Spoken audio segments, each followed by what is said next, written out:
Hey everyone, and welcome to Boston Autoblog. On this channel, I do my best to feature the hottest, newest, and well, sometimes most controversial vehicles on the market today. And usually the vehicles I do check out are predicated on their popularity and also, of course, what's going to draw the most amount of attention. So you're probably wondering why you're sitting next to an Audi Q5. You've already filmed one earlier this year. Now, of course, that was a 2020 model, and it was also a hybrid. This time around, we have a new facelift and better technology on the inside, but for the most part, it's the exact same as last year. Now, sometimes when it comes to cars that I jump right into and feature throughout a month are really influenced by whether they've been purchased immediately once they arrive at the dealer. And around a week and a half ago, I saw the new Q5 on the streets. It was personally owned. So it tells me this crossover is most certainly going to be popular. Over the last few years, we have seen the Audi Q5 become the best-selling model in the lineup. And that really comes down to the fact that it's priced right, it's practical, and of course you get a lot of technology features. Now, the Q5 goes up against some very formidable foes, such as the BMW X3 and also the Mercedes-Benz GLC. But for the compact crossover segment in general, you need to have a great product. And that's exactly what Audi has here with the Q5.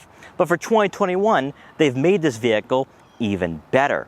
So in this video, we're going to take a good long look at the 2021 model year, see how it compares to last year, and also see why, if you're on the fence between going with an X3, GLC, or a Q5, going with the Audi might be a great decision.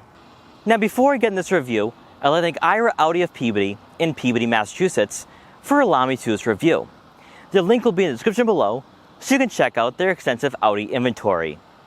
And so, without wasting any further time, let's get right in this review.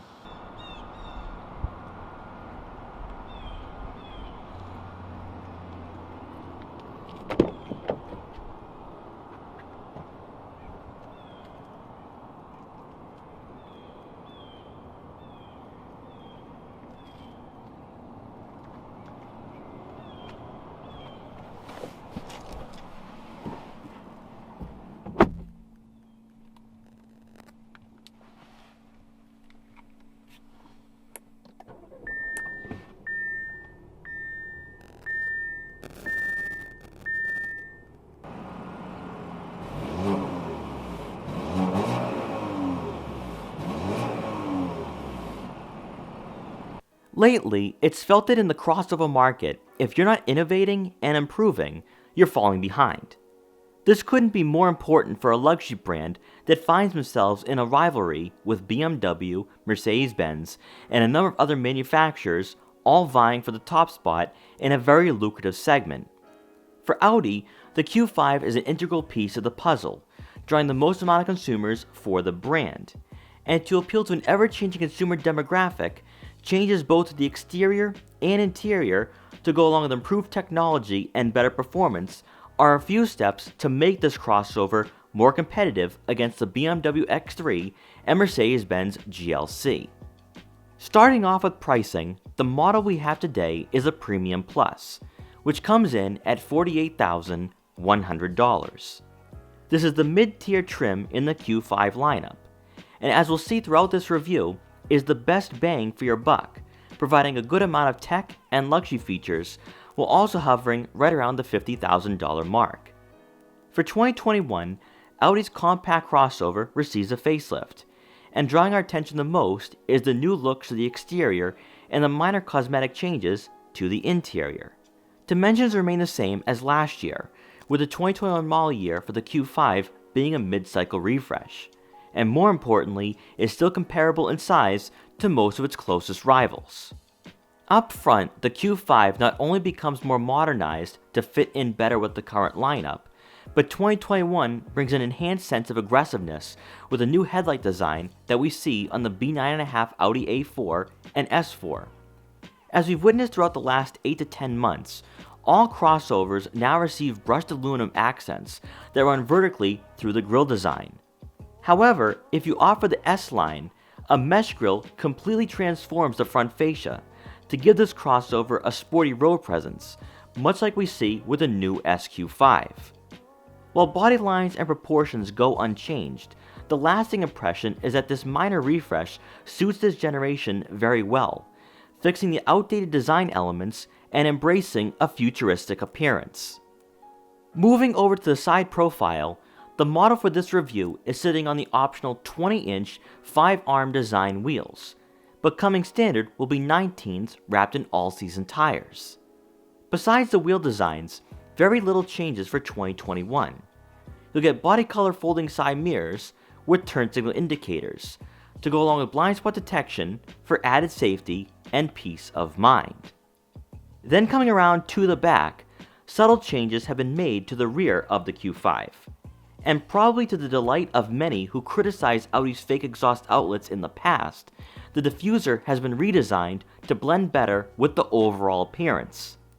All new is the chrome strip that flows through the taillights, which we've seen integrated into the rear fascia of many new Audis. And speaking of those LED taillights, new sequential turn signal indicators give us a more European style feel, while still complying with current US laws. Under the hood, the Audi Q5 is powered by a 2-liter turbocharged 4-cylinder engine that puts out 261 horsepower and 273 pound-feet of torque, and is paired with a 7-speed dual-clutch automatic transmission. Compared to last year, this is a healthy increase of 13 horsepower, and will improve the 0 to 60 time to right around 5.7 seconds, which is slightly quicker than the BMW X3 and Mercedes-Benz GLC.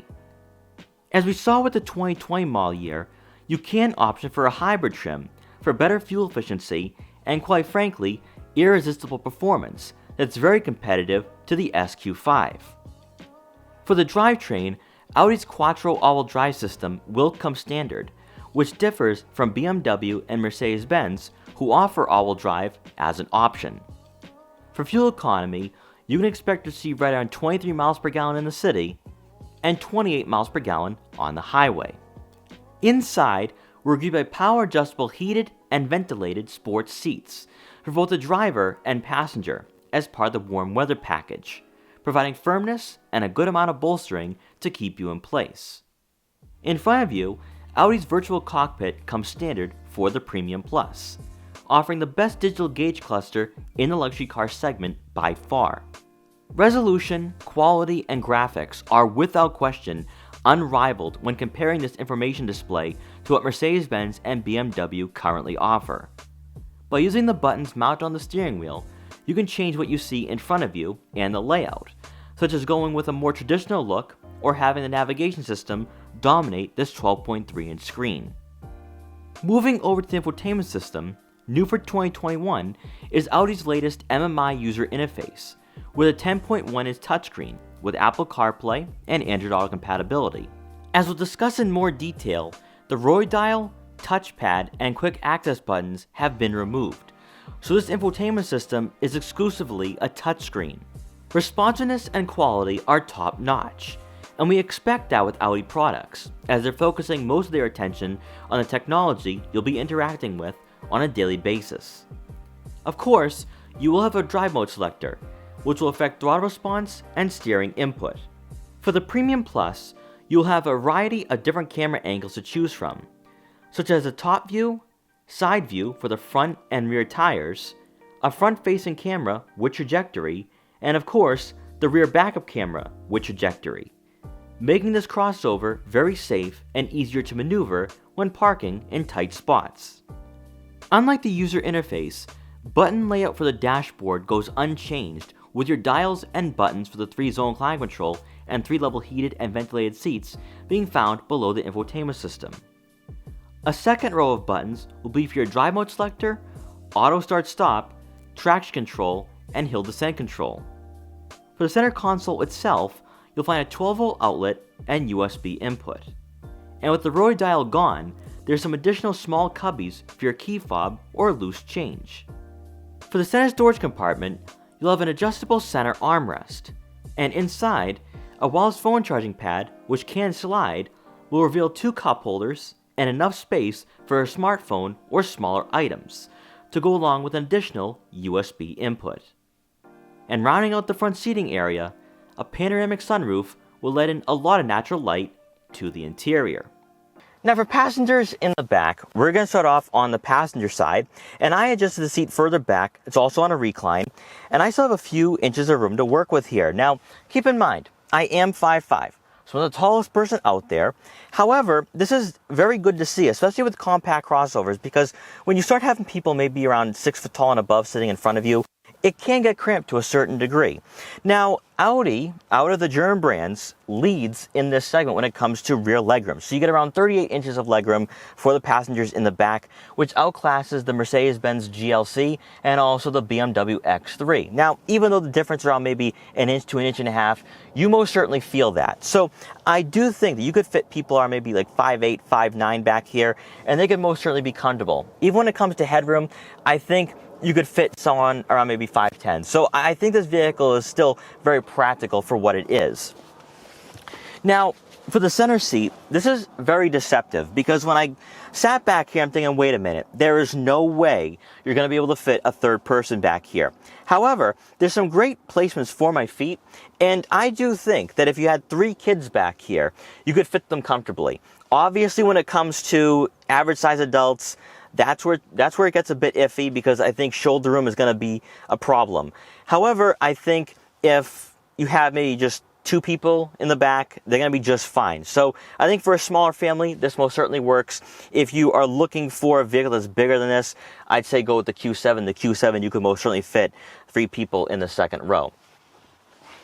And then for the driver's side, I adjusted the seat to someone of my height around 5'5", but what I do want to point out though here is that the seating position along with the pedal positions are actually pretty good for someone around my height, where I didn't need to push the seat up at all like I normally do with most vehicles. So I think what you're going to notice is that when it comes to seating up front with the pedal positions and also even for passengers in the back, this vehicle is very conducive for people of all sizes, so I definitely like that. But for me, on the driver's side, for someone of my height sitting in front of me, I still have a good amount of legroom to work with here. So this vehicle is definitely spacious. It's a great, maybe daily driver, but also it's a great vehicle that if you want to go on a road trip, you can most certainly do that. And I think the passengers in the back are most certainly going to be comfortable. But just keep in mind that if you do have 3 average size adults, trying to squeeze a third one in the second row might not be the most conducive. Also back here, you will get 2 rear air vents to go along with climate control, 2 USB inputs, a 12-volt outlet, and rounding out the rear seating area, you will get a center armrest with 2 cup holders. Now coming around to the back, you will get a power liftgate. And inside you're going to find right around 25.8 cubic feet of rear cargo space. And then with the rear seats folded down, that space will right around double in size to 54 cubic feet. So as we talked about with the exterior dimensions, nothing has changed. And even when it comes to the interior dimensions, it's still identical to last year. Now this is definitely enough room for smaller items, also groceries, and most certainly enough room for luggage if you do plan on going to the mountains this winter or just going on a weekend vacation. Now before continuing on, I also want to point out that this Q5 is literally just arrived at the dealership. So the rear cargo cover, which would normally be installed already, is still in its box. It's still wrapped up. So of course you will have that rear cargo cover, which will keep all your valuable items out of sight. So if you do leave this vehicle unattended, you'll have that peace of mind knowing that no one will be able to peek in and steal what you have.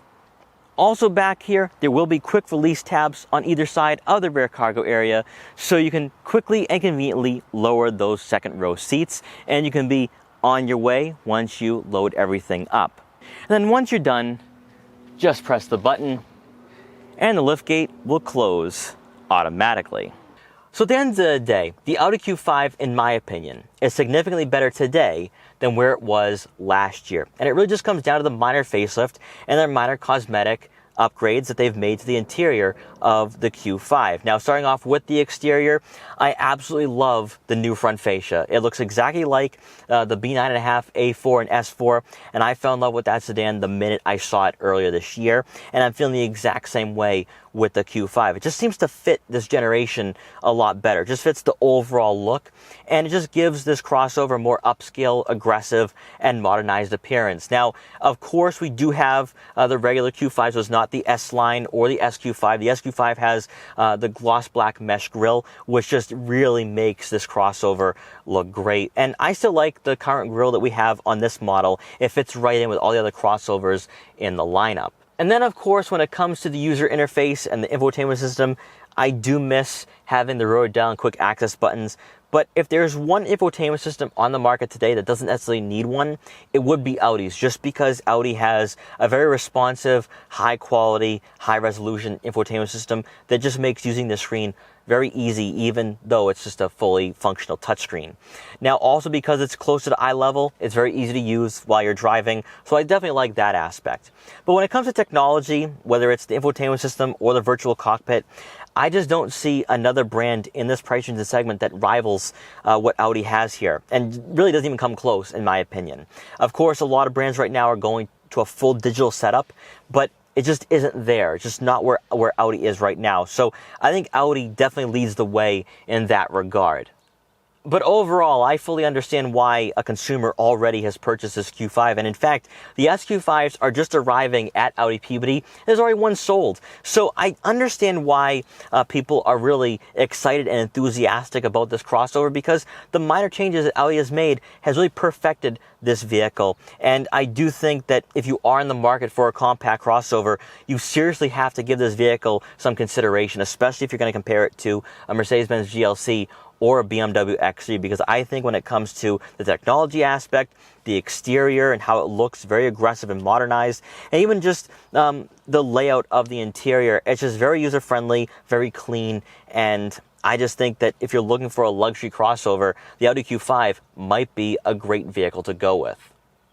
So guys, thank you so much for watching this video. Please like, comment, share, and subscribe for more, and I'll see you guys next time.